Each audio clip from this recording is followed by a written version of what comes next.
All right, so welcome to the Money Pigs podcast. This is episode 7, where we talk about glorious Dawngate and the patch notes and all them shaper pages and whatnot. I'm Best Dibs and A, or Will, and with me I've got my regular co-hosts, RL John and Torp78.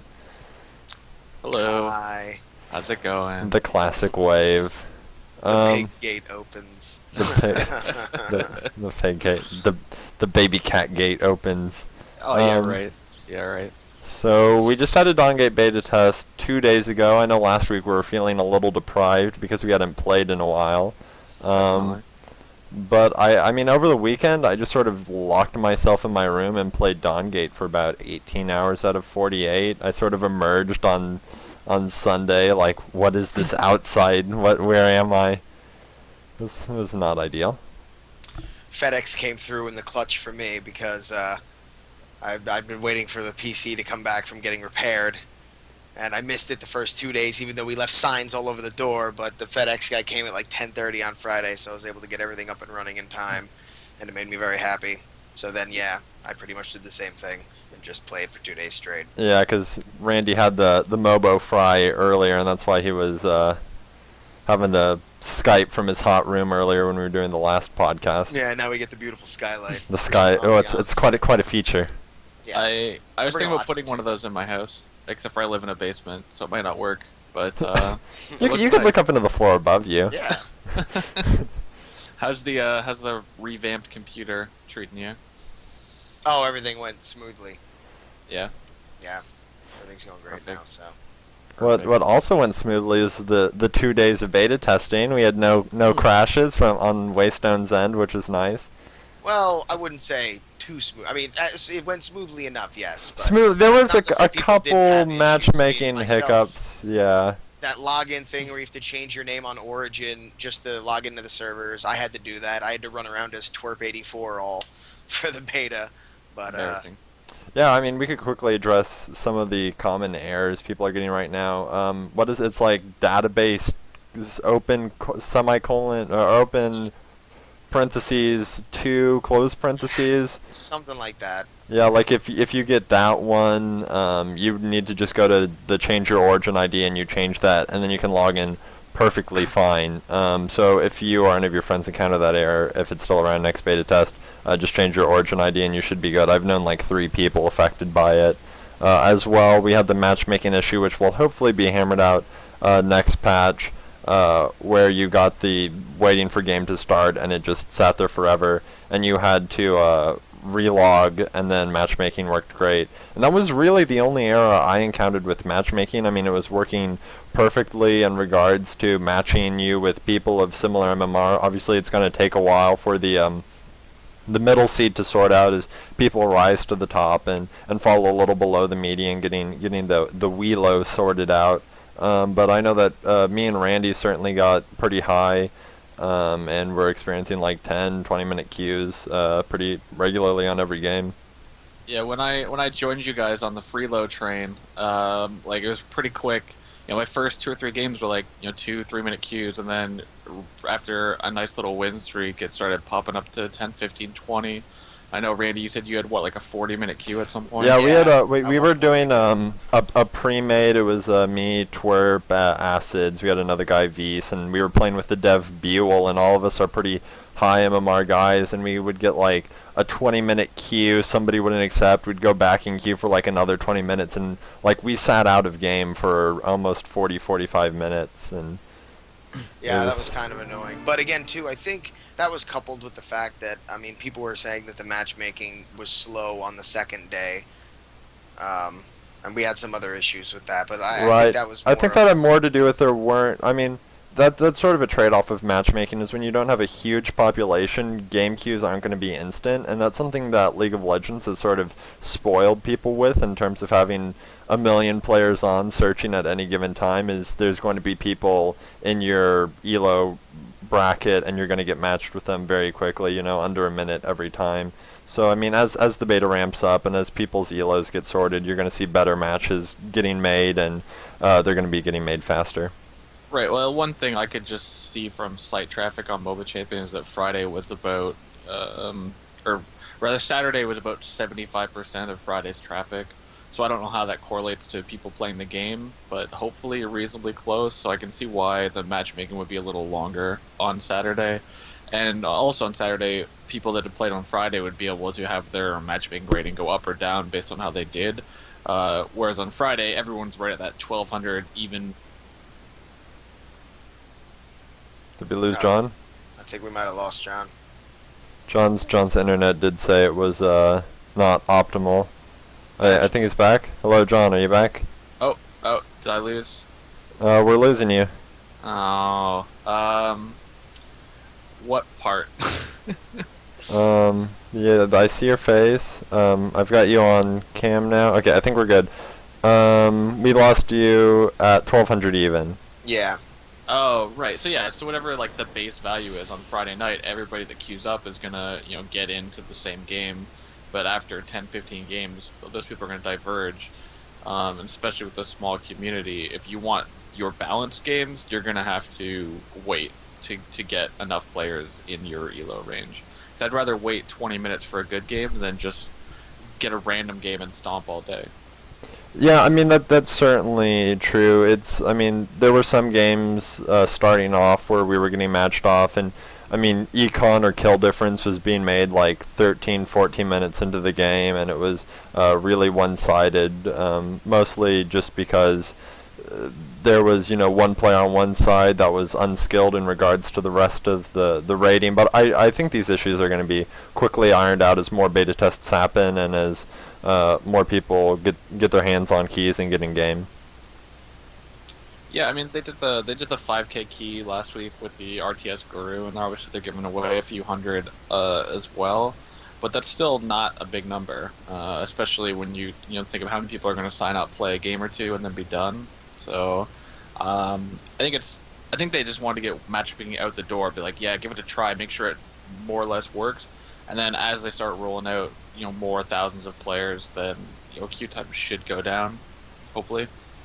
Yeah, hopefully. So now we did get more than just matchmaking in the last patch. If I pull up my patch notes, that was certainly the biggest feature we saw, but we also saw the introduction of the Shaper Gallery, which has been a highly requested feature as well. I didn't even look at that thing. It put me out of business.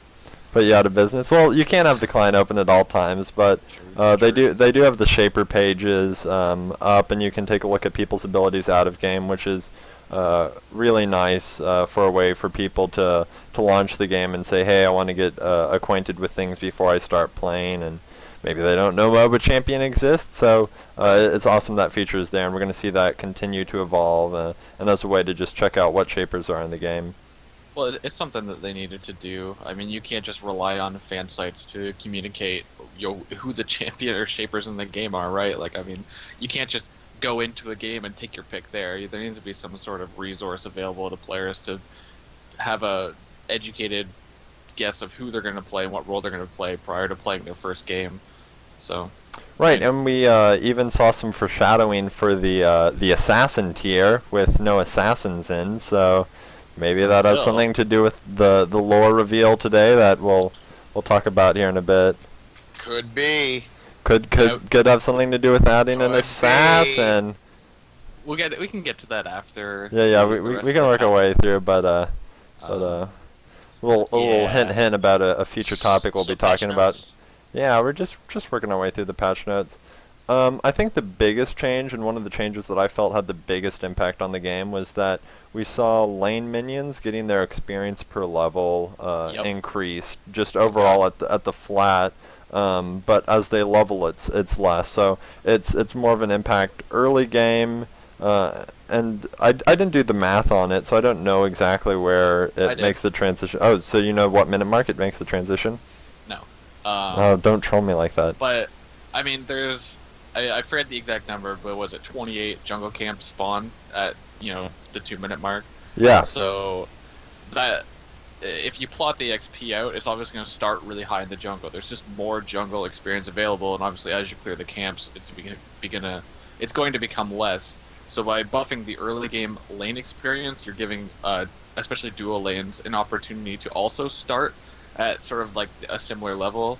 And I mean, this is basically the number one complaint I had last week, and I know a lot of other people had with the level 6 jungler coming out and just, ending the game at 5 minutes. So now that everybody else is leveling up a little faster, I didn't see, not once this weekend did I encounter that really bad situation with a level 7 Moya coming in at when I'm level 5. So like I'm super happy with the change. I mean, felt the lane. Yeah, I felt the lane minion experience. I definitely felt it being different this time around, and it did feel a lot better. And I think it's much more fair now for laners as opposed to the junglers coming out and having that giant advantage over them. So I'm definitely happy with that change. it certainly felt a lot better. I mean, before we even saw it possible, if somebody got an early kill, like pre the 5-minute mark in lane, it was possible that that guy in a dual lane was coming back and was level 3 as the jungler was hitting level 6. But even now, if somebody was getting an early death, I mean, I felt that even fast junglers were maybe hitting 6 just a bit faster than the laners. So you didn't see that huge overhand, but it still kept some of the faster clears and people that could harass the spirit wells quite strong, getting 6 just a little bit before, which gave them that edge with the ultimates. Oh, the pre-show graphic was still up. Got rid of that now. Still up. Yep. Nice catch there, Andy. No, that was Laments. Oh, it was Laments. I wasn't reading chat. Thanks for the heads up, Laments. Laments, one of our hardcore fans, joined us in ARAMs last week, I think. Oh, yeah, we did have him. He was playing quite well. We'll be probably doing some more of those shenanigans here at the after show, but for now it's just Dongate time. Definitely. Did either of you guys try the new spell last week? Yeah, the new spell Dispel. I did not get to try it out. I know Acids was playing around with it a bit when he was getting debuffed heavily and kited around, and I don't know, does Dispel get rid of silences? Yep. It does. Everything but suppression, and I don't believe there's a suppression in the game right now. Maybe it means like Moya's thing, like you can't dispel out of her ult. Maybe Right. they consider That's what it is. suppression. Yeah, I'd consider that a form of suppression. I know you can't dispel out of that, but being able to dispel out of silence is pretty huge when you've got someone like Zeri on the other team shutting you down with that long silence. Desecrator. Yeah. Or Right, when you're going up against both of them at the same time. That's a nightmare. That's game over. The neat thing about this version of Dispel, which makes it a little better than the Cleanse from League of Legends, is you get like a brief movement speed buff when you successfully dispel stuff. So if you really time the Desecrator route, you'll be able to dispel, get a little speed burst to help you dodge the follow-up CC.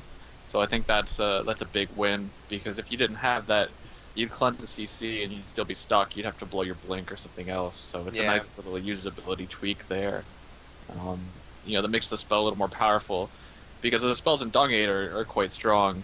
You look at Exceed and Stagger, which you got your nukes and your slows and your buffs. Like a cleanse is really situational, so it's nice to see that they give a little extra power to it. And that's the thing too. I really don't play too many like ranged ADs or squishy shapers that's who I'd want to take this sort of spell on.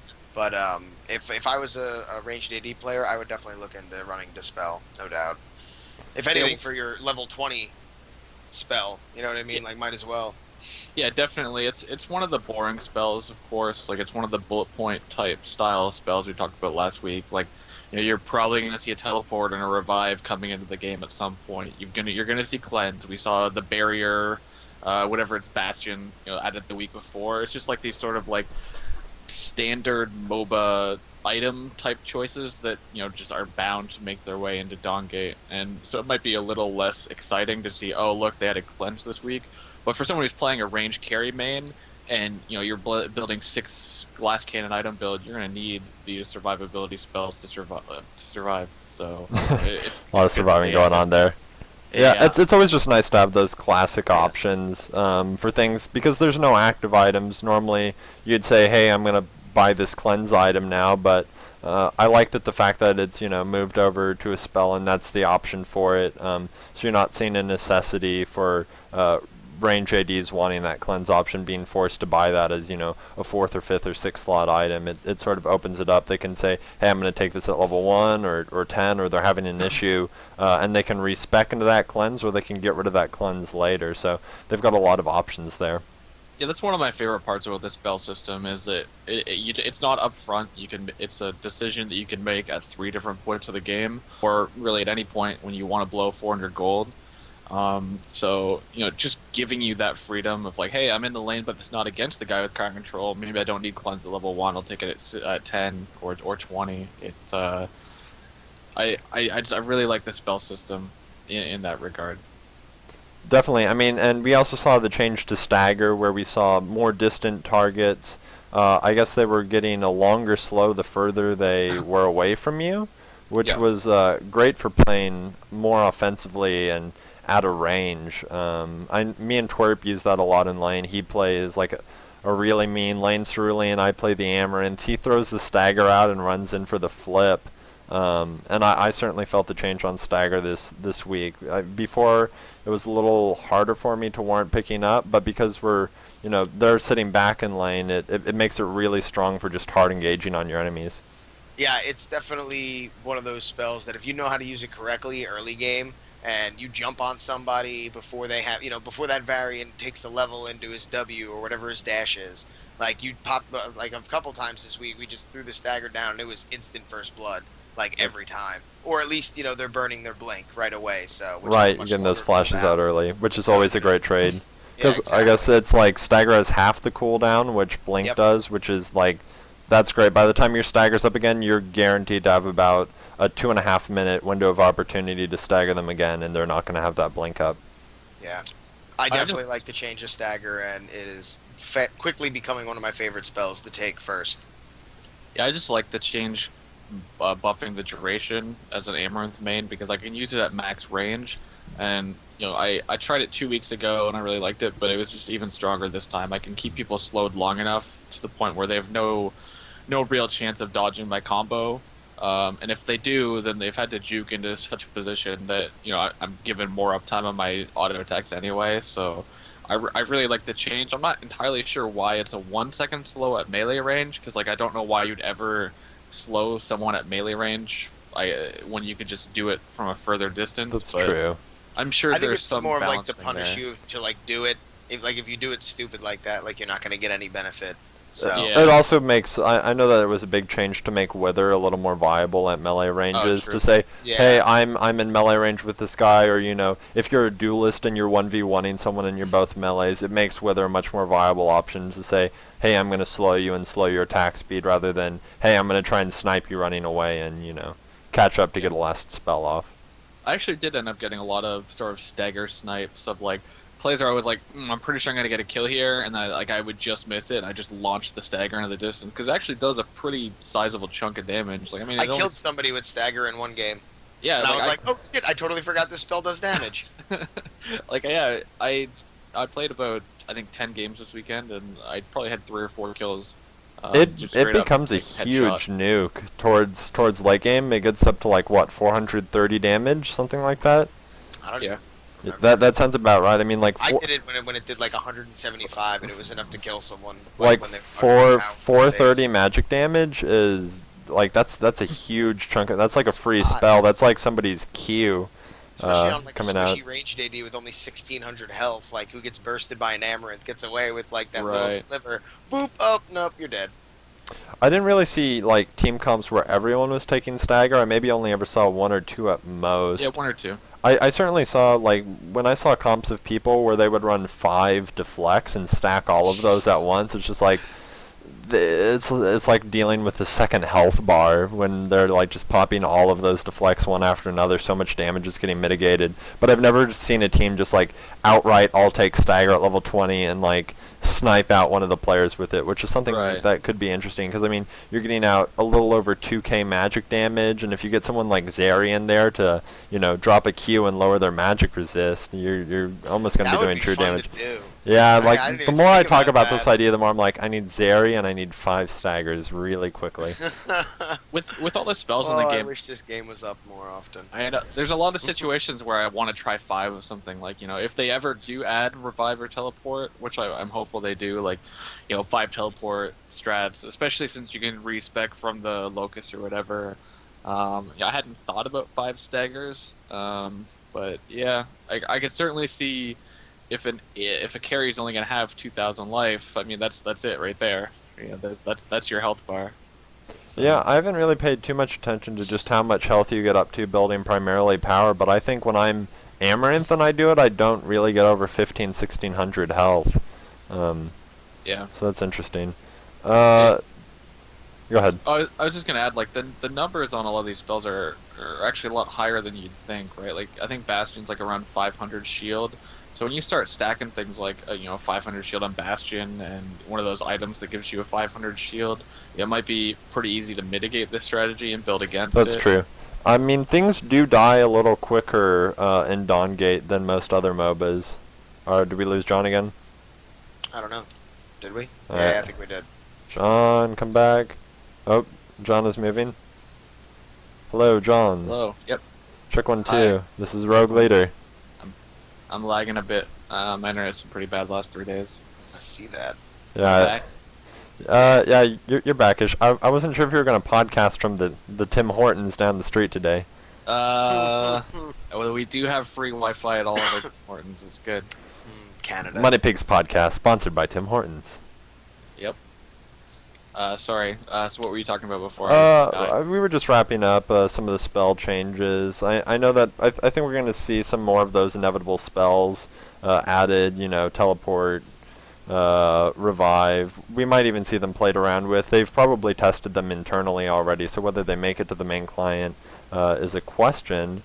I guess speaking of the client, that's really the last thing left on the patch notes. You got some front-end things changed. I think my favorite was that general chat doesn't show when somebody leaves or joined, because before general chat was just a way to see who was leaving and joining the game. Yeah. Oh, really?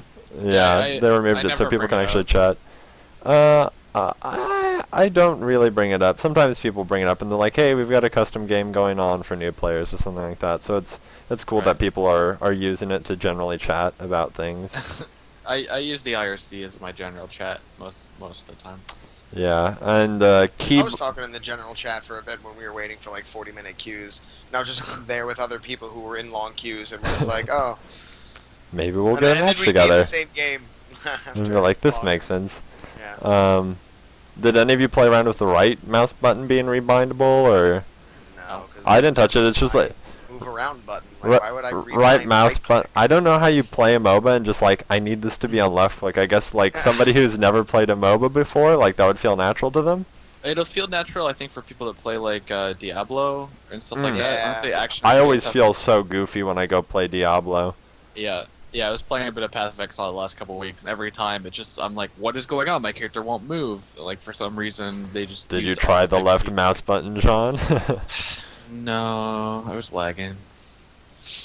But yeah, the right mouse button. It's also important with like I forget the exact name, but I want to say it's like the able gamers type thing where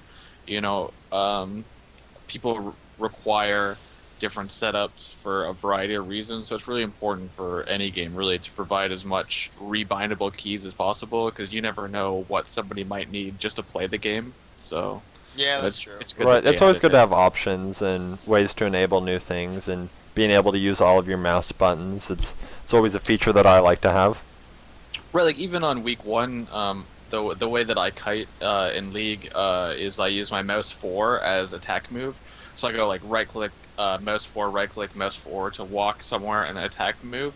And you couldn't do that on week 1 because you couldn't rebind attack move, if I recall, or you couldn't bind mouse 4. I think was the real problem. So, I mean, that was my specific use case. Maybe I won't get any use of the right click, but I mean, certainly there's somebody out there that's going to get use of it.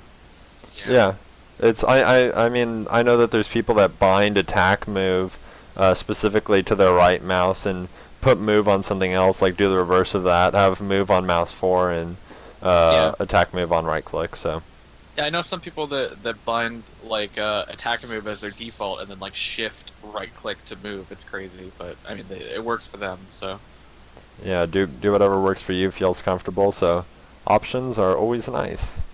Yeah, and then they also let you turn off the login music this week. Oh yeah, there's the login music. Changes. But I don't think it's a permanent thing. Like you have to click it every time you launch the client. I had a lot of restarts this week due to the matchmaking bug.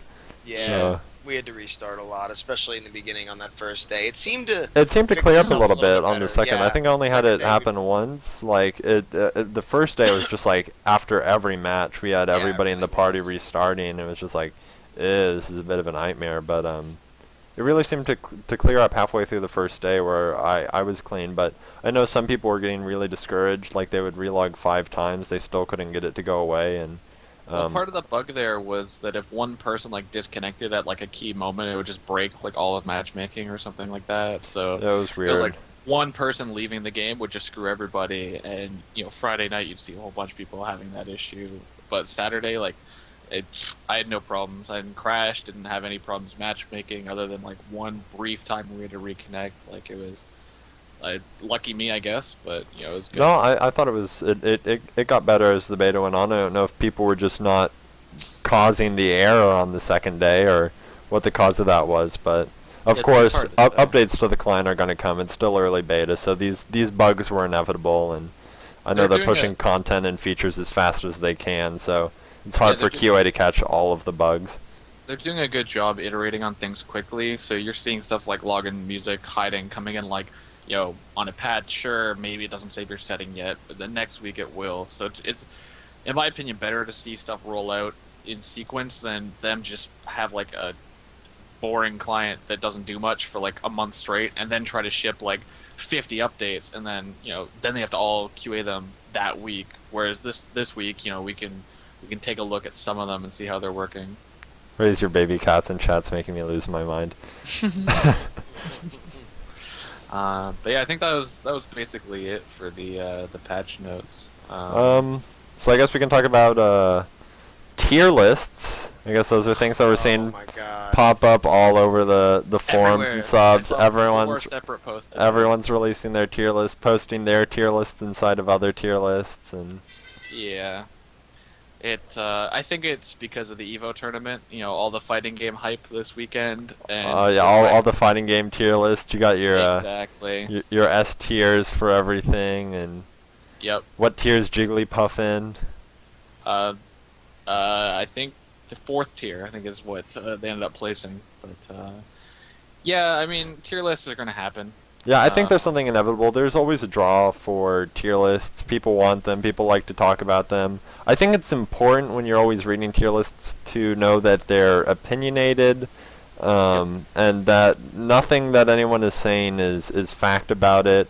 I think we might try to come out with something on MOBA Champion with sort of a score Let's talk sheet. about our tier list. Yeah, I think we're going to release a score sheet of sorts, where we sort of rate everybody on like an A to D minus sort of thing on how they are at bursting and mobility and all this stuff. So maybe it shows their strengths and weaknesses, because most of all of the shapers in Dawngate so far, everyone sort of excels in one category and is weaker in the other. So when people are seeing, hey, Amaranth is doing a lot of burst damage, it's like, yeah, she does do a lot of burst damage, but she also is very susceptible to burst damage herself. She's weak in the jungle. So there's trade-offs where one has their strength, they're weaker in another category as well. Yeah, and Dawngate especially. I mean, the tier lists in a game like League of Legends, like the gameplay, the meta is kind of stagnant in a place where, because everyone plays a certain way, that certain champions are good for certain things, within that world. I think Dawngate's still way too new, and there's still so many different strategies you can do that, a Cerulean might fit into what you're trying to do with this team here, but for a lane where you're trying to do just Cerulean Amaranth by themselves against a double melee lane, you're going to destroy them, and they're both going to look like they're super overpowered. So you have to really take all of that tier list stuff with a grain of salt, especially this early in, because even though some people have 80 to 100 games played, that really doesn't mean shit in the long run, when ideally, before you really start figuring stuff out, it's going to take a few hundred. And plus, there's going to be new stuff added. Like, it's too early to be like, this is the definitive fucking 10 commandment list, and that's what's going to be it. So everyone needs to calm down with the tier lists. You raised a lot of good points there. The League of Legends one specifically, I agree with 100%, because, like you said in League of Legends, you've got your top lane. What happens in top lane? You're there by yourself, at least most games, you're trying to lane against one person. Like it's all about like who's the best Yeah, champion to 1v1, win. Right, who sustain, 1v1 do all these champion, things right. for this one specific role. But Dawn Gate, Right. like, it's not there yet. There's still so much and so many different things you can do. Like, maybe this champion is really great in a tri-lane, but sucks by themselves. Maybe Fenwor's really great when he's by himself and kind of shitty when he's with, like, 2 or 3 other people. Like, these are things that all have to be worked out, and I'm kind of, yeah, so... This tier lists. Right. So what we started working on today was sort of a better way of categorizing each shaper's strengths and weaknesses, because it's really damaging, I think, to the game. Like, let's say we put out, you know, the #1 community accepted tier list, right? Like the Elements tier list from League of Legends that everybody blindly, all the sheeple watch and see, and they're like, oh, you picked Amaranth instead of Fenmore, you're a big scrub. You know, that's really damaging to the game, especially when you're like, here's your S tier, here's your A tier, here's your B tier. And even if you provide like, oh, here's a paragraph thinking why I think this shaper is good, like, I don't think it's good enough. But on the same token, if you look at the Reigning Gaming site for League, the jungle tier list, that guy Stonewall has got like pages upon pages of, you know, analyzing this jungler is good at this particular playstyle because of this, and he's good at ganking, good at sustain, low survivability, yada yada yada. So that's the type of thing that we'll be looking to sort of analyze for the game, because on the other hand, there is going to be a situation where one shaper might be underpowered because it doesn't fit into a lot of roles particularly well. And I mean, there's no harm. Like, my personal opinion is that Frey is kind of garbage comparatively.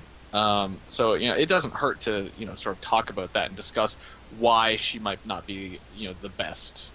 For me, other people like her. So, like, we're definitely going to look at a more qualitative, like, well-rounded approach.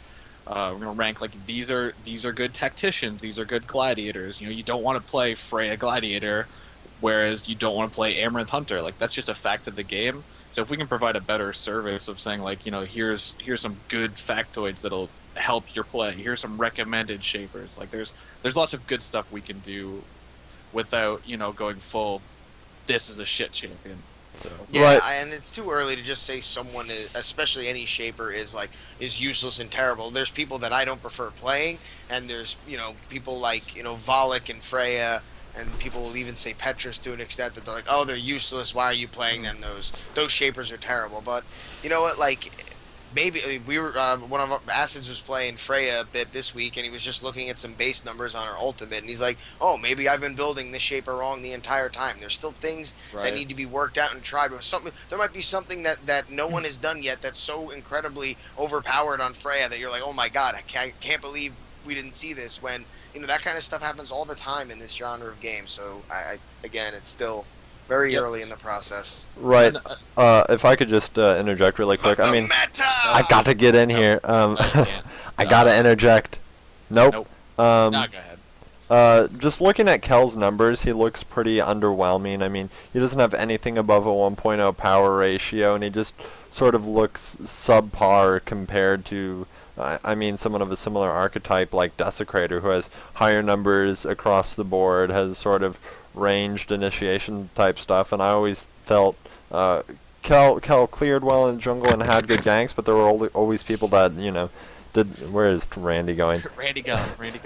Did Kel's job better, you know, both in lane and jungle, but this past beta test, I saw Acids just making some crazy Kel plays and just like absolutely dragging his lane and dragging our team, and it really made me, you know, rethink how I, you know, think about Kel. I mean, we even had a game against Moxie, I think on stream, and me and Randy actually went back and watched that VOD later of against Moxie, and everybody on like Pluto and his mind were just blown at how much damage Acids was outputting, and they even had to like open the damage recap, and it's like, oh, Acids did 1,300 damage to me as Kel. It's like, what are his items? It's like, oh, this is crazy, and it's just like, yeah, it's just those things where people are, you know, finding more optimal builds and finding, you know, optimal roles, and it's going to take time. So even those shapers that we feel are sort of weak as Freya is just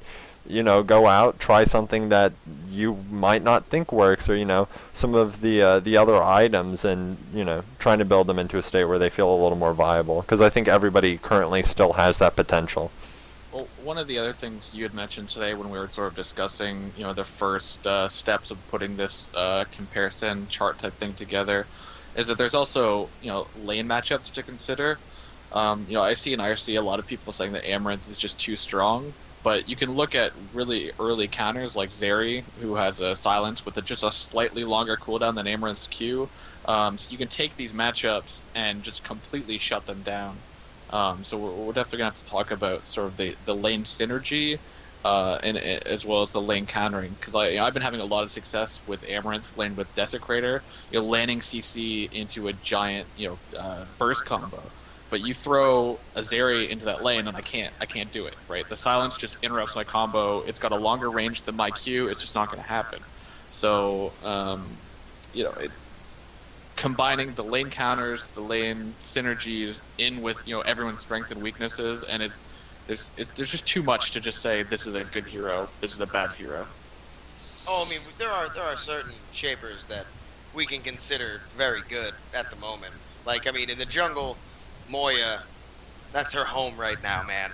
Good Moyas will just dominate you in the jungle. I think, Desecrator, he's one of what I would consider a high tier shaper.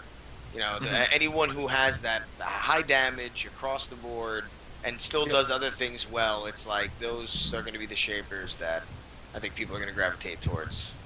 Right. I certainly think, sort of up there, you see Moya, who's just such a slippery little otter and can pop over the wall and steal your buffs and pop back, or Zeri without lane silence, who shuts down a lot of things, as well as having that great burst off of the Q and the utility off of the R and being able to give power. I mean, just looking at the Shapers kits, you can sort of tell which ones bring a lot of strength. Oh my, shirtless, what's his name? That's Mike. He's getting the that's Apple Mike. TV.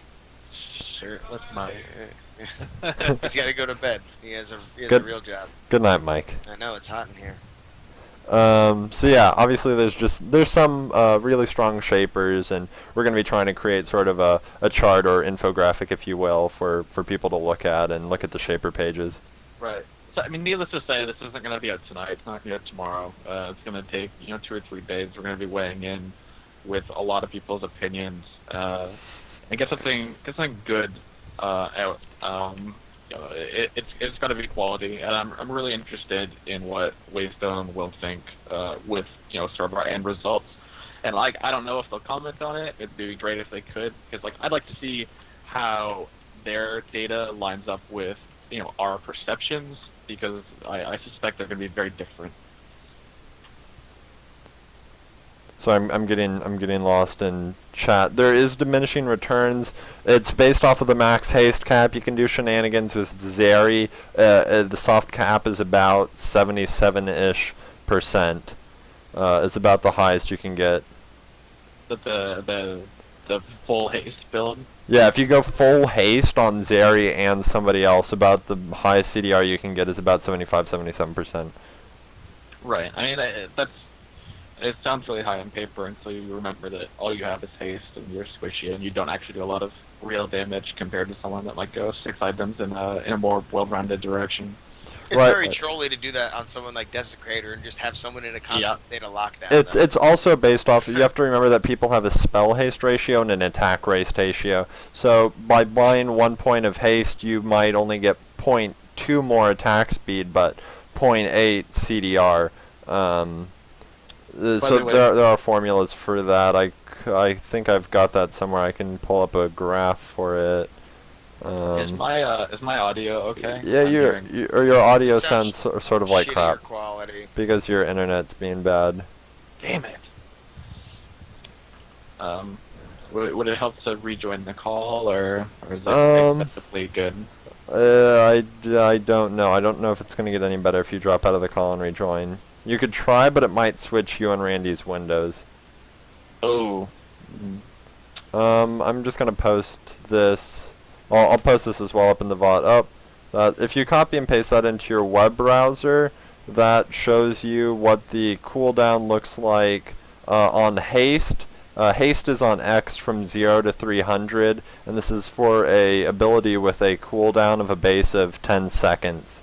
So you can sort of derive from that if you say graph Y, and Y being the ability's base cooldown, and then you can set X of haste to haste, or you can just ditch graph and ditch X and replace X with the value of haste you want. That's a lot of math. You can calculate. That's a lot of math. What is going on right now? That's a lot of math. I'm giving people are asking for math, and I'm giving them math.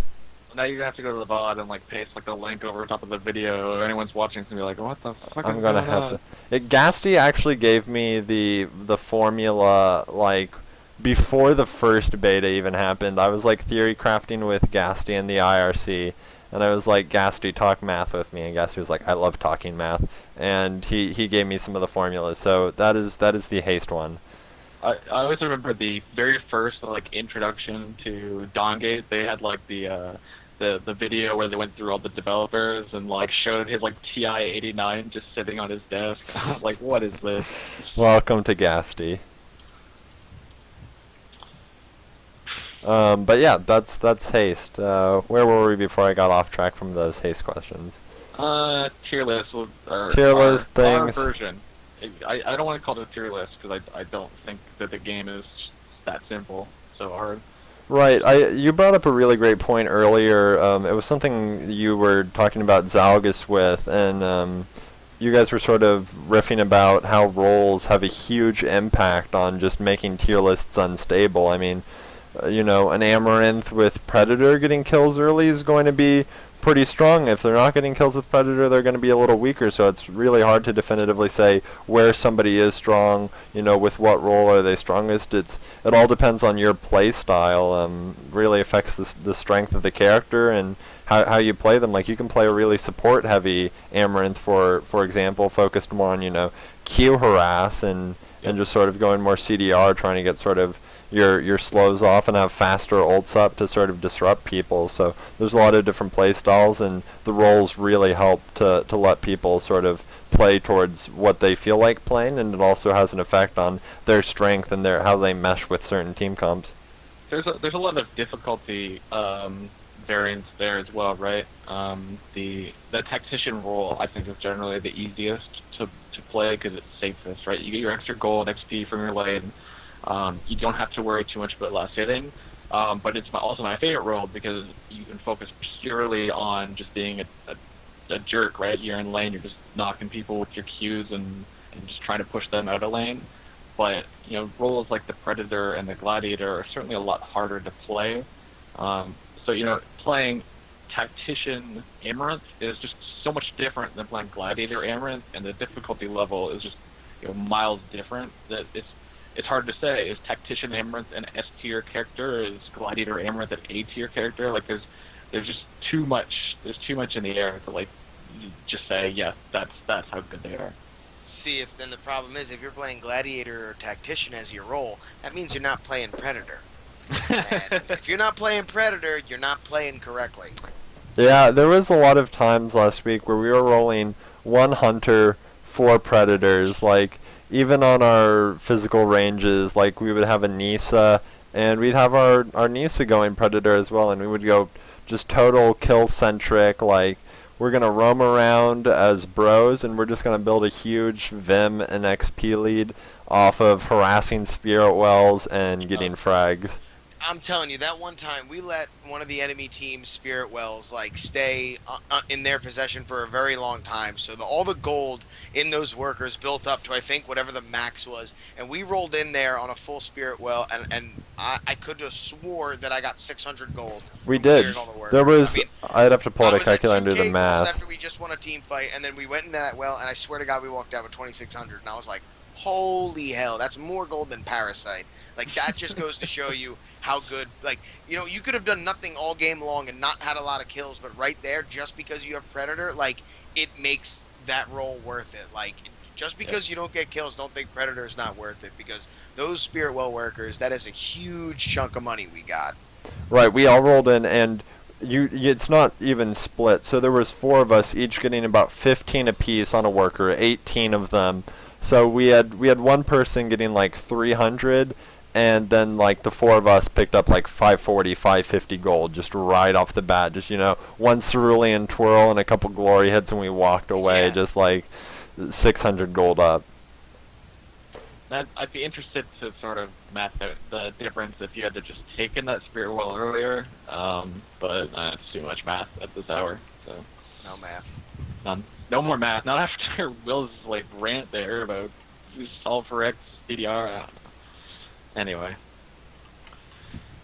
Sorry, I'm trying to keep most of the math questions to the VOD chat. That's alright. Yeah, that's basically all I want to talk about tier list. I don't promise any of these numbers are still correct. This is sort of off the top of my head. Again, we're just dudes. We have no keys, but these numbers are roughly accurate. You should just maintain full confidence and just yeah, that's the number. It is the number as far as I know, but it's possible that it's been changed, and but it's something very close to that. That's per person. Everyone in the area of the spirit well. Not in the spirit area. If you have it capped just globally, every time a worker over the course of when you killed an enemy one, my bad. Right, over the course of 1 minute, one worker will generate 1 Vim. And I guess they do keep 50% of everything they generated on the worker's worth as well, because that would make sense. Like they start at a base of 8 and they become more full of worth as they generate. So that's interesting. So yeah, I mean, if you have, let me pull up a okay, you can talk about something while I math here. I got nothing else to talk about. I would like to talk about how incredibly insane the combo of Cerulean and Amaranth is. Oh yeah, is that in lane? In lane, that's pretty much what me and BDNA did for the entire beta test, and I mean there were lanes where it didn't go as well, but 9 times out of 10, like that lane is just it's so much damage. And the Amaranth harass, like if someone gets caught out of position just a little bit, flip to the Amaranth harass, and then if you get a jungle gang on top of that, like that lane was a very fun combo to do, and one that I think is super effective. Yeah, I've been playing dual lanes with my girlfriend. She plays Desecrator only, I play Amaranth only, and comparing that Amaranth with any high CC champion has been like sort of my go-to. I don't like laning with anyone else because I want someone there to set me up for kills. Because as soon as I get rolling, like the freeload train does not stop. Right? Like, the freeload train cannot stop. Very hard.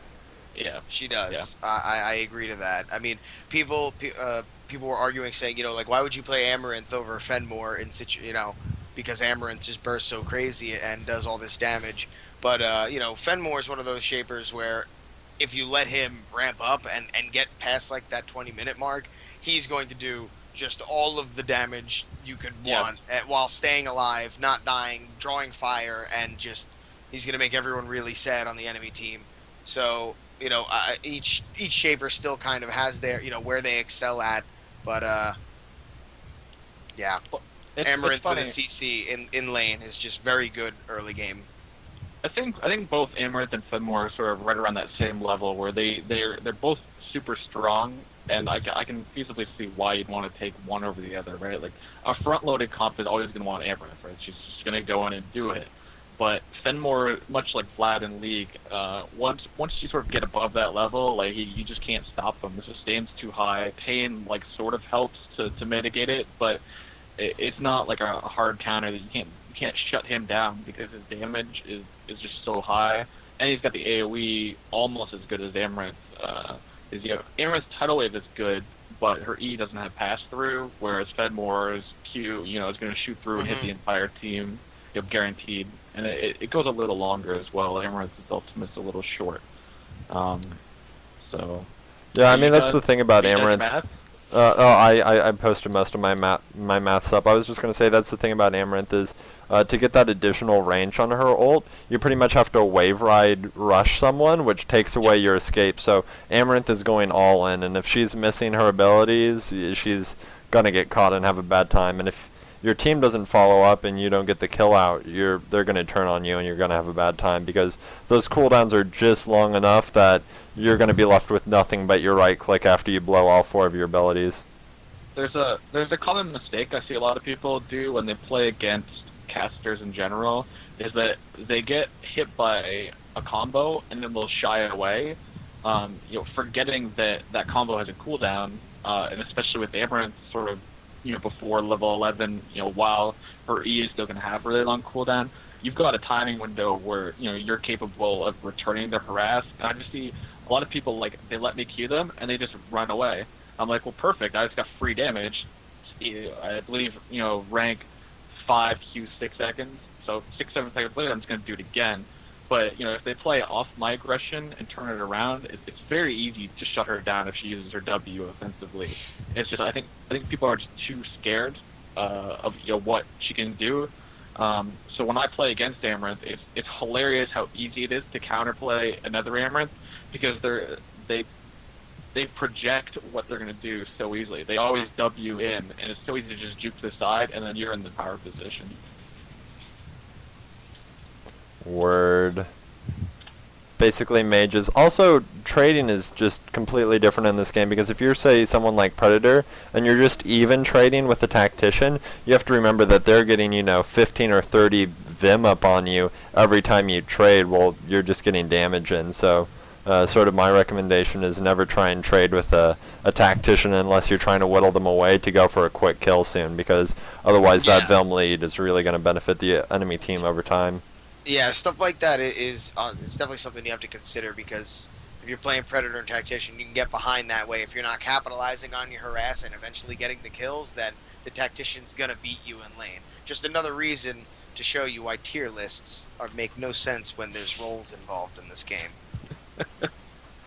So I guess we can touch on the erotic lore. Whoa, where did that come from? I mean, where did this lore come from? It sort of caught me by surprise. I'm just like, oh, sick. The purple girl is finally, being revealed. It's like, I wonder what this backstory is. I'm like, oh my goodness, welcome to, like, Dawn Gate of Thrones. It's just like sex and violence. 50 Shades of Dawn Gate. 50 Shades of Dawn Gate. I don't know, it got a little violent.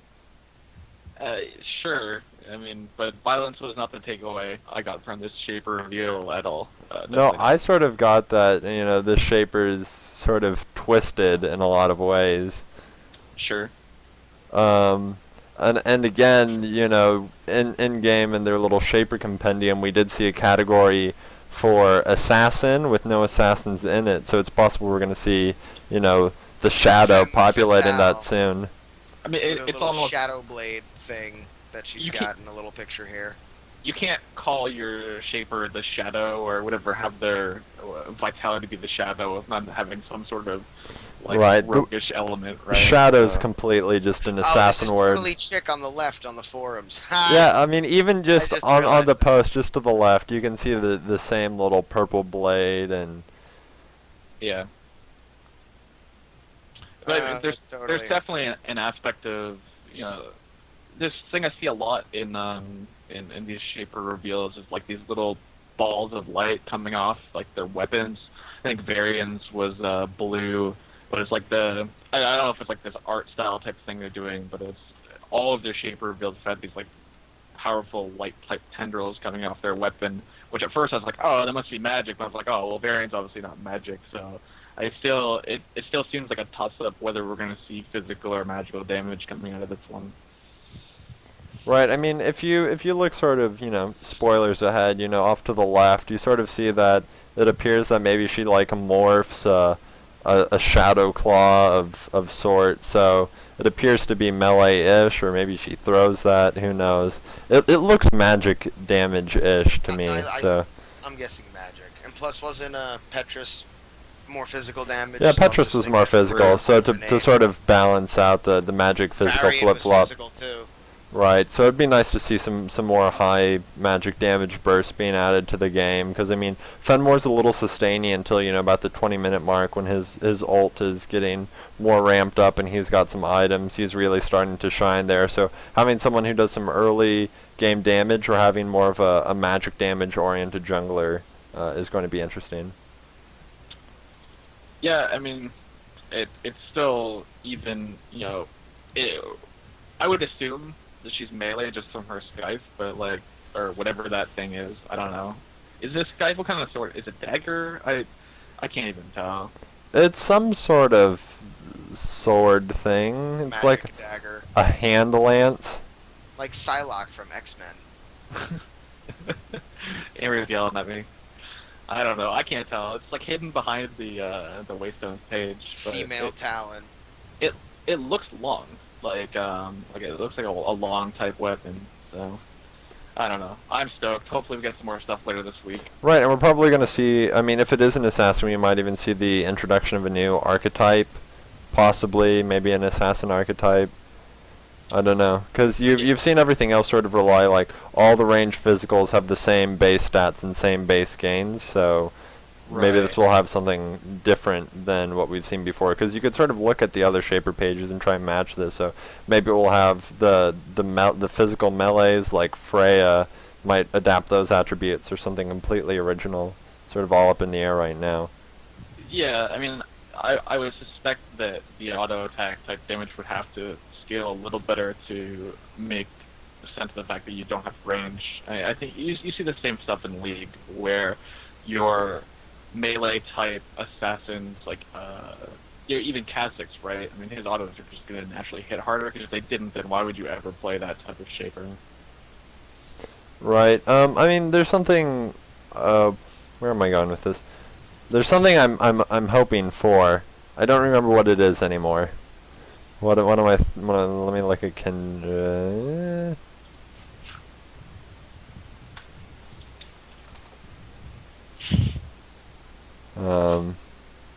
Shadow, patch notes, reveal.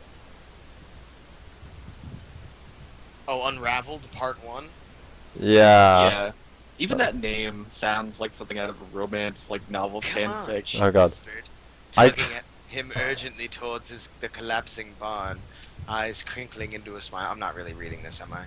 He looked over his shoulder, across the shadow-speckled meadow, at the distant cloud-crowned peaks. Won't we get in trouble? The light caught in his uncuffed hair, spun the gold into radiance.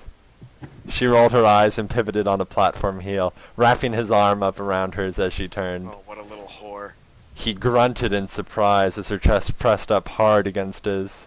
She'd warned that this is just it kicks off with just John's back. It just it's an interesting take on where they're going with the lore. It's a little more adult than the lore we've seen sort of come out of the other MOBA games. You know, you've never seen someone sort of take it in this direction. It sort of feels a lot more real. Well, it was always it's very like tongue-in-cheek in League. Like it's very obvious. I know there's people who have made comments and things about how like the champion art is all it's overly sexualized, and the way Misfortune's posed, it's like her so it was almost like it was very there in League of Legends, but it wasn't spoken about as far as the world was concerned. It seems like they're taking it in a way where it's, no, if it's going to be a really hot chick, well, then she's going to use it to her advantage, and maybe that'll play into the way her gameplay works out too, and it won't just be like, oh, funny little hearts coming off Misfortune's feet. It might be like, I don't know, this bitch kisses you, and all of a sudden you're poisoned and you die. It seems sort of succubus in a lot of ways. Yeah. Like, she was totally succubus. Yep. So that's that. I don't think me and Randy are gonna get a reading out of this. Maybe we'll do it on another random day. Get part 1 and part 2 read and out there. We'll have to get costumes. Make a big deal out of it. No, I'm not down. I'm so down. John's already upset. I had a thing that day. You had a thing that day? I thought we were gonna make you like play the role of the stable boy. Yeah. Little stable boy. Oh God. Come wash my saddle. I don't like this. It's gonna get real dark. Nothing but upset. So what else? I guess we can talk MOBA Champion briefly before we go to the off show. Because I just wanted to touch briefly. Q&A too. Yeah, we can do just sort of QA, MOBA Champion, numbers, all that stuff. Sure. John implemented cool new animated shaper searches. And then on the shaper pages themselves, we added videos for every single shaper ability. So that was something that I worked on getting out over the Petrus patch this week, because I know when the game is down, it's hard to say, I want to. You can't really go to YouTube and type gameplay of X shaper, and it's gonna take you a while to pop up. So just MOBA Champion on the shaper pages. It's like Amaranth, I want to see your abilities. It's like sweet, I can watch the Q, the W, the E, the R, and then I can go, oh, what does Nisa do? Click Nisa, and you've got all of her abilities right there with the numbers and description. So that's a big feature that me and John worked towards getting out last week, and it's something that I certainly feel will be a helpful tool for the community. Yeah, the new shaper pages are like the first page on the site that I actually am like pretty proud of how they look, and like it's super functional, and it all runs off the database now, so it's not hard coded. So hopefully we're gonna see, not hopefully, we are gonna see that level of visual fidelity, propagated across the rest of the site. And yeah, you did a tremendous job with editing the video together. Each clip, like I went through like 30 or 40 of them. They all like were perfect. Nothing was missing. So props to you, buddy. Haha, pat myself on the back. So and then we also added the comment section to news and guides. So. Right. Yeah, we added comments in for guides and news, which was somewhat requested feature. I know certainly for guides, so people can get feedback on the guides they're posting and help them to maybe rethink about and revise, and helping them catch the errors so they can get those guides edited up and keep them in the tip-top shape as well. If you guys check out the guide section, remember to upvote and downvote the guides, because that's what helps keep them in check of, this is the premier guide currently for what's been working. So I think I need to write a Dunkmaster Cerulean guide. Dunkmaster Cerulean guide. 100%. I can't believe it's not up there already. I know. But I don't Slack and Randy. Secrets. I don't see a lot of people play Cerulean. I like that. I don't want everyone to start playing my dude. Yeah, I find he's a little underplayed. I see a lot of Moya and a lot of Volek, but very, very few. Which was weird, because in the earlier weeks we saw a lot of not a lot of Moya, but this last beta test, I think I saw Moya almost every game. Yeah. The Moya hype is a little out of control. The Volek hype was out of control first week, but now it's it's like 6 weeks in. I'm just like, Volek, I don't like when you're on my team. Volek is just a little underwhelming coming out of the jungle with those ganks. So. Yeah. Well, Moya's the type of shaper that's gonna stomp all over people. Especially, she's like very pub stompy, but she can't lane. She has to jungle, so it's a little limiting. And she's got that blitzcrank hook type mechanic, so it's very. That's what I mean. Her ultimate is just so strong. She's one of those shapers where even if it becomes well known about Moya that she's really strong and she gets all these nerfs, like as long as her ultimate stays the same, she will always be a viable shaper. Yeah. So I guess moving over to QA as we start wrapping up the show, there's a lot of discussion of Petrus going on, right?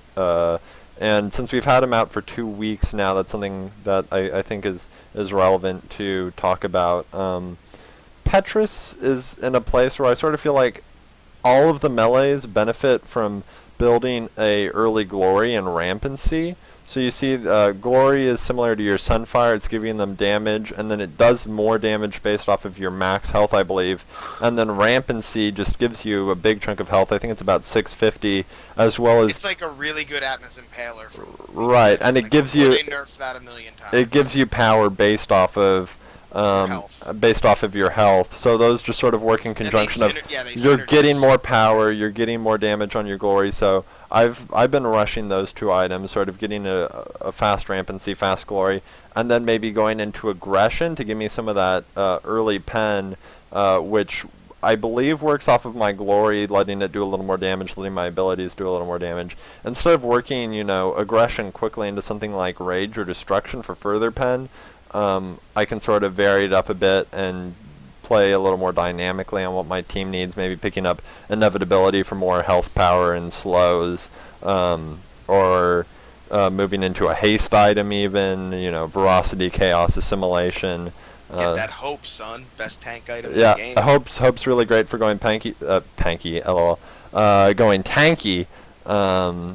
So I do think Petrus does well off of power, but I do think getting that early sort of 2 or 3 core items, sort of more defense power oriented, it helps him just sustain and stay alive in team fights to get some of that huge power off on his R and his Qs. Regardless, Petrus feels very weak early. I think he's one of those shapers who, once he starts to ramp up, you start to see the returns. But levels like 1 through 4, you really don't want to be doing a whole lot of fighting with other shapers, in my experience with him at least. Yeah, I feel like Petrus is a little weak right now.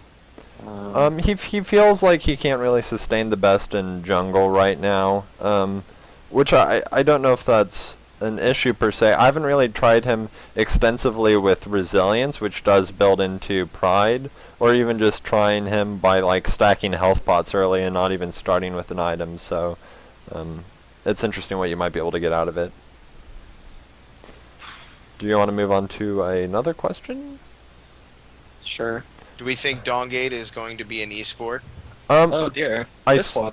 This one, I've never heard an esport question before. This one gets asked on the mainstream all the time, and sort of taking the same stance as Waystone. I think the potential is there. Obviously, Waystone is less focused on it, but it's going to be community, and obviously if there's community interest for it, I think that's something that's going to happen once the game is in a state, and we sort of have, 40, 30 shapers, people who fulfill multiple roles. We'll start seeing more of that as a viability. Right now I think it's a little early to think about. Obviously, oh, we lost John. Let me see if I can get John back. Back to esports though. I think it has the potential. Waystone's certainly been patching in a good direction. The content they've been releasing has been good. So just there's the community weekly tournaments. I think that's a good place to sort of get competitive and 5v5s going right now. So I would recommend playing in those, waiting for some more shapers to come out. And see how Waystone's stance comes to that once the game is in more of a developed state. But I do think that the potential is there. I think Dawngate's potential as an esport is really dependent on the community. I mean, if people are that hungry for the competition aspect of it, and I mean that'll come from the game. Obviously, has to be balanced and all that other kind of stuff. That kind of groundwork has to be in place. But from what I've experienced up until this point, it looks like Waystone is giving it that kind of support, and they have that kind of interaction with the community. That if this game gets popular and becomes an esport, that will be directly community related. So it's awesome to see things right now that we already have these weekly beta tournaments and things like that, and we're already seeing that. When we queue up, we're playing against the same. I'm already starting to see the same kinds of names, the same people over and over again when we play. So as matchmaking and more of these things come into fruition, I think we'll start to see that esports and really competitive aspect of Dawngate will just kind of form naturally on its own. Well, the two things I wanted to add. One, we had that retweet by Waystone this week from Matt Marcoux, who used to be the esports manager at Riot, who did a lot of work with the Season 1, Season 2 championships and the LCS, who now works for Electronic Arts. And he had tweeted that he was, going to check out the Dawngate. So, I mean, it's cool that they're, at least keeping that kind of stuff in mind, right? I mean, they know that MOBAs are becoming really impactful in esports. So, I mean, they're definitely keeping their options open. The other thing, though, is esports kind of goes hand in hand with money, obviously, and with the game still in beta, Waystone's not going to be making money, so it's going to be really hard for them to invest in the esports scene.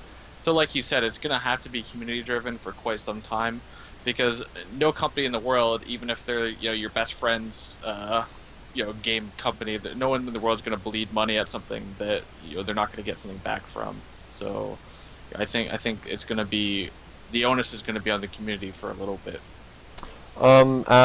Dragon, he's talking about MOBA Champion guides becoming more loose. We do have a huge text field where we can fill that out. Obviously, if your guides are varied enough, and you feel that you've got 2 great ways to play a character, I just recommend submitting those 2 separate play styles as separate guides. and filling those for out. now. For now, I mean, making a more general guide is possible, and I think you can already do that. But if it's specific to the point where you want to try and highlight, 2 different play styles, right now I would just recommend making 2 separate guides.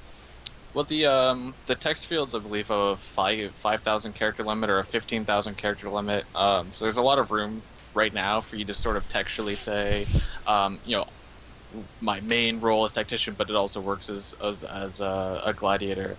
But the guides page is sort of next in line for a visual overhaul. There's a lot of things that were sort of required in order to take another look at the guides. Most of all, like the shapers need to move into a database. So I've seen a lot of questions and concerns about the guide section, and I'm pretty sure that every single one of them will be addressed in the next version. Michaela's waltz, where she flings 3 coins. I believe that's if you waltz at a single target and all 3 coins hit. It's the first one's going to do 33% damage. I mean, the first one will do 100%. The second one will do whatever that number is, 67%, and the third one will do 34%. So that's just to prevent waltz from being a really strong dueling spell. Yeah, the spell tooltip for that one's wrong. I need to fix it. I'll try to fix that tonight, because I believe it says, I think it lies and says each one does 280 damage, which is false. Right. Appropriate rate. I believe that the appropriate rate for new shapers to be released is whenever they're ready and polished. Obviously, you don't want things releasing early. I do believe getting content out quickly is something good, and I know they've got a number of shapers in the work, but they have to pass through QA.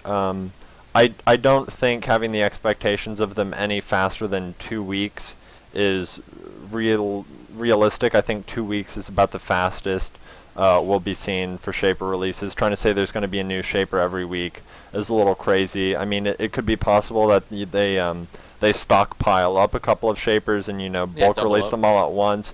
But I think just in the spirit of testing, it's easier to tell the impact a shaper has on gameplay by releasing them one at a time. So I wouldn't say to expect it any faster than 2 weeks. For me, it's more about getting to a solid, getting to 30.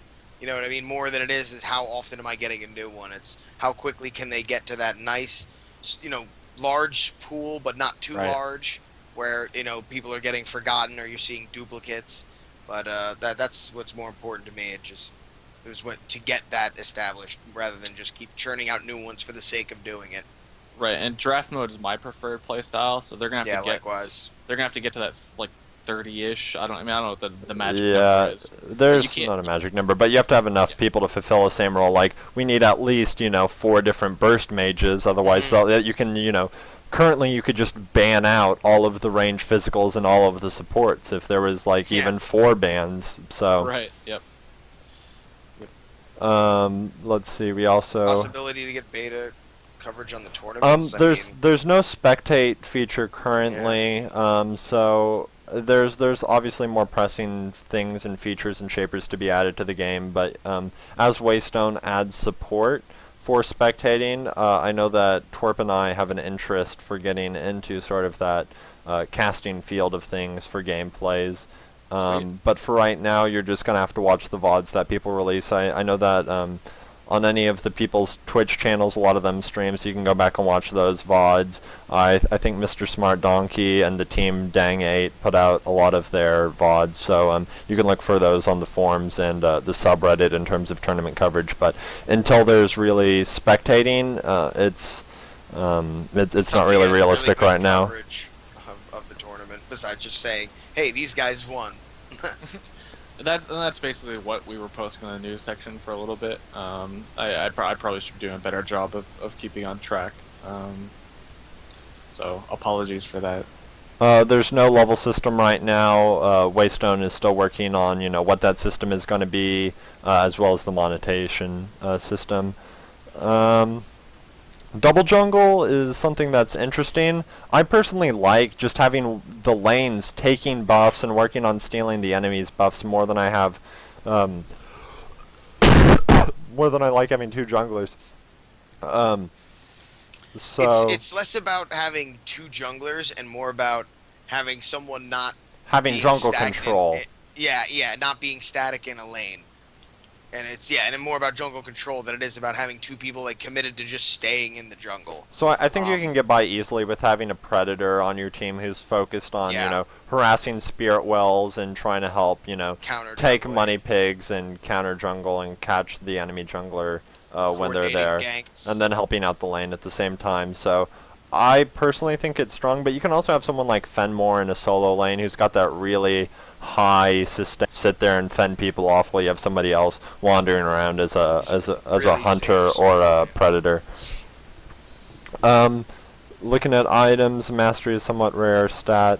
Mastery is something that I feel is really effective right now because it helps you in terms of getting crits and additional spell damage. So it's great for everyone. I mean, there's sometimes I'm building mastery on Amaranth and I'm randomly getting out a right click harass, and it's just Those are fun. you get a random crit and it does just buco loads of damage. Yep. I was Especially- buying hostility a lot. Is that the one that gives the AoE? Yeah, gives and hostility. health damage and mastery on Cerulean. And it was giving the AoE mastery buff to the team, and it's just awesome to see those crit numbers come up on those random auto attacks. It feels so good. And as well, it's giving your spells overload damage. So for every 2 points of mastery, you're getting an additional 1%. So it sort of works like a Rabadon's death cap. When you have like 60 mastery, you're basically getting 30% more spell damage. So you're sort of getting a Rabadon's effect out. So mastery is something that's certainly good to build towards, and having people like Zeri pick up is that hostility. It's mastery is a good stat right now, but it is a little rare on items. What else you got? Map. I wouldn't. It's too early to say anything about big map changes. It's sort of my initial feel that maybe the lanes are a little short. But I think as we see more shapers introduced and more spells introduced, we'll see some counterplay to that. So I'm not too ready to say that there's any changes that need to be made. Overall, I really feel like the map is well designed, and spirit wells feel great. As the jungle numbers have been tweaked a bit, lane and jungling feels a lot more balanced. I like the map. I like it a lot. I like how close the two lanes together, but how big the jungle lets the map become, so that you can react a little more quickly to events going on the map. But with the spirit wells on the outside of the map, you can't react. You can't go from top lane to bottom spirit well, but you can go from bottom lane to bottom spirit well, and you can go from top lane to bottom lane. So for really coordinated teams, or when you see your team's in trouble, it's really easy to go and help out. Or I think on the tri-lane map, especially in League of Legends, where you can't take teleport scrolls, it's you feel isolated. When you're in top lane and you don't have teleport, you're not doing anything in the bottom lane. Bottom lane is a complete and separate entity, which really sucks when you're in a solo queue game because you feel like you have no control. So I really like the tight map. Tight lanes. I also like the tight map. Mm-hmm. Nice tight map, if you know what I'm saying. Nice and tight, you can't get in. Sorry. Anything else? I don't think we have any more questions, so I think that about wraps it up. God, Randy. Do you guys have anything else you wanted to add? Nope. Nope. Shout out to Amber's big play. Shout out to Amber's big play. Alright, so we're going to transition to the after show here, but for those of you that were just here for the main podcast, thank you so much for watching. To anyone watching the VOD at any point, I don't know how relevant this information is, but thanks to you for watching. So this concludes Money Pigs Podcast, Episode 7. Thanks. Keep on rocking in the free world.